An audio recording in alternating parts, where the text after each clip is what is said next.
Saudara selebritas Okky Setiana Dewi yang kini menjadi penceramah tengah jadi sorotan publik. Isi ceramahnya mendadak viral di media sosial karena dituding menormalisasi kekerasan dalam rumah tangga. Kritik pun mengalir karena KDRT adalah bentuk pelanggaran pidana. Hal bisa loh istrinya ngadu sama orang tuanya itu. Aku baru dipukul, ada KDRT kekerasan dalam rumah tangga. Suamiku itu kan kalau perempuan kadang-kadang suka lebay ceritanya, nggak sesuai kenyataan, dilebih-lebihkan gitu. Orang kalau lagi marah, lagi sakit hati kan ceritanya suka dilebih-lebihkan biasanya. Tapi sang istri mengatakan, ya Allah Pak Bu, aku tuh nangis karena aku rindu sama bapak sama ibu. Suaminya luluh hatinya, istriku itu Masya Allah menyimpan aibku sendiri, ya Allah, luar biasa. Makin sayang dan cintalah suami tersebut.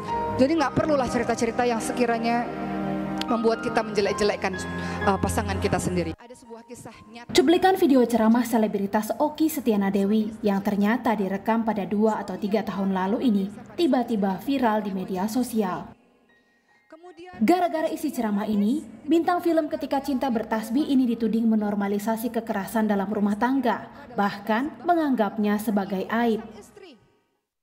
Ketua Tanfiziyah PBNU Alisa Wahid menyayangkan isi ceramah Okky Setiana Dewi. Menurut Alisa, Okky mengambil contoh yang salah karena KDRT bukanlah aib. KDRT itu tidak boleh dianggap sebagai aib yang harus ditutupi gitu Mbak. Itu sebuah kekerasan dan kekerasan itu harus diselesaikan. Ketika menyelesaikan kekerasan tidak bisa sendirian, ya dia harus meminta pertolongan pada pihak lain, jangan ditutup-tutupin. Apalagi kemudian sampai berbohong kepada pihak lain untuk melindungi si pasangan, begitu. Jadi contohnya salah, gitu. Walaupun temanya tema yang berbeda, gitu ya. Dari kacamata hukum, apapun bentuknya, penganiayaan adalah tindak pidana, meski di bawah payung rumah tangga. Komnas Perempuan juga mencatat pengaduan terbanyak yang diterima setiap tahun adalah kasus kekerasan dalam rumah tangga. KDRT itu tindak pidana dan tidak boleh dilakukan karena itu merugikan dan mengakibatkan penderitaan bagi seseorang, yaitu apakah istri ataupun suami.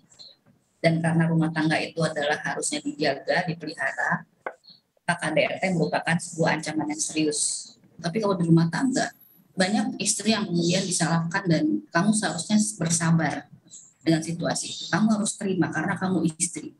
Padahal ini soal manusia yang kebetulan dalam aspek rumah tangga ya. Nah kebanyakan itu seperti itu dan pengaduan terbanyak tuh memang KDRT.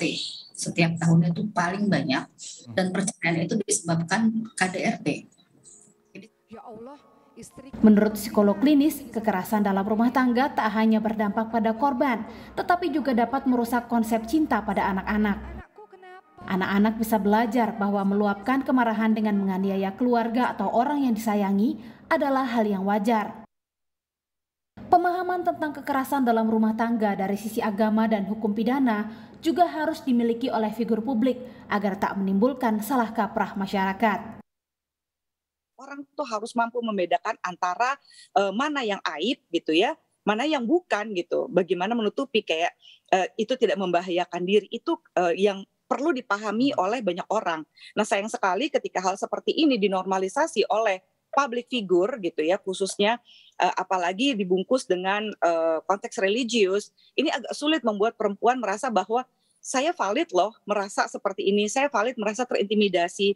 Saya valid merasa takut gitu. Ini bukanlah lebay, ini bukanlah sesuatu yang saya lebih-lebihkan gitu. Bahwa kenapa sih korban itu harus bercerita? Korban bercerita itu bukan untuk membuka aib, tapi salah satunya adalah menyelamatkan diri. Dalam Islam itu ada maqasid syariah, yaitu adalah tujuan hukum Islam itu apa? Salah satunya adalah menjaga diri, hifdzun nafsi, menjaga diri, keselamatan diri, baik fisik maupun mental. Dan yang kedua adalah kenapa korban harus bercerita, yaitu adalah untuk memutus tali kekerasan.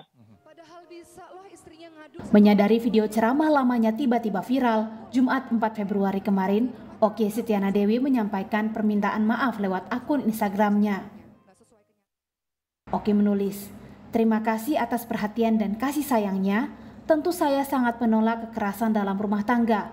Mohon maaf lahir batin atas kesalahan dalam menyampaikan dan semoga Allah mengampuni saya dalam setiap kesalahan-kesalahan saya. Oki juga berjanji akan terus belajar memperbaiki diri dan menyampaikan dengan lebih baik ke depannya. Kita tidak bisa mendorong siapapun untuk itu, karena itu bukan hal mudah. Ini bukan soal pencurian ya. Jadi kita hanya berharap bahwa kesadaran bahwa ketika seseorang terancam dalam perkawinan, dalam rumah tangga, maka dia harus mulai menyelamatkan dirinya, minimal dia bercerita, mengadukan pada orang yang dia percaya.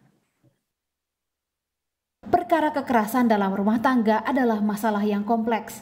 Jika ada korban yang meminta pertolongan, masyarakat harus memberikan bantuan karena tak jarang KDRT bisa berakhir dengan hilangnya nyawa. Tim Liputan, Kompas TV.